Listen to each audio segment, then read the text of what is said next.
কি দেখতেছো, কি পড়তেছো, বই কি পড়ছো বই? না এটা বইলে আমার বেটার ঢাকা জিঞ্জিরা মেডিকেলের রিপোর্ট, মানে ঢাকা যাব তো ওই জন্য এগুলো রিপোর্ট ঠিকঠাক করতেছি। কারণ এত দূরের রাস্তা যায়, আবার ডাক্তারে অনেক কিছু দেখাতে হয়। আবার রাজশাহী মেডিকেলে আয়রন পরীক্ষা করছো না, তো ওগুলো রিপোর্টও লিখছি, ওইগুলো ডাক্তারকে দেখাবো, তাই তো সেই হিসেবে ওষুধ লিখবিনি।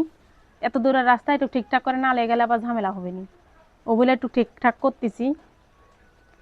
ঢাকা জিঞ্জিরা মেডিকেলের রিপোর্ট, রাজশাহী মেডিকেলেরও আছে, ওগুলোও লিখবো, ঠিকঠাক করতেছি। সালে ক্লেবার যাওয়া লাগবে তো, মাস শেষ হয়ে গেছে, ওষুধও চেঞ্জ করা লাগবে। ও, ডাক্তার কাছে যাচ্ছ? হয়। যাও।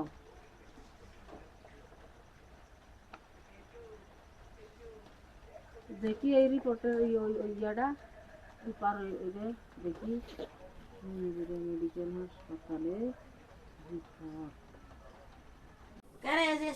কি ভাবি? তোরা কই যাচ্ছ সবাই নিচে নিলিয়া?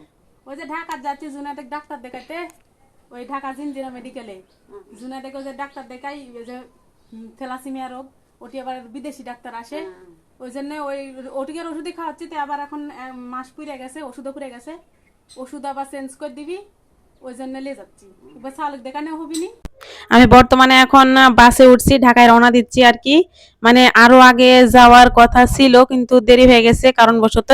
তো বর্তমানে এখন উঠছি, এখন যাই দেখি কতক্ষণ টাইম লাগে। তো আপনারা আমাদের সাথেই থাকুন, দেখুন কতক্ষণে যাই। যখনই যাই আপনাদেরকে দেখাবো অবশ্যই। এই যে এখন আন্টির বাসায় চলে আইছি, আসা পরে একটু ফ্রেশ ট্রেশ হয়ে গোসল করে এই যে আন্টি রান্না করে রাখছে, আবার খাইতে বসছি। আমার সারাদিন যেহেতু খাওয়া হয়নি, আমার ছেলেটাও খুব মানে খিদা লাগছে, সেজন্য একটু খাইতে বসছি। এখন সন্ধ্যা হয়ে গেছে, বারাসি সকালবেলা, এখন সন্ধ্যা হয়ে গেছে, খাওয়া তো লাগবে, এজন্য খাইতে বসছি।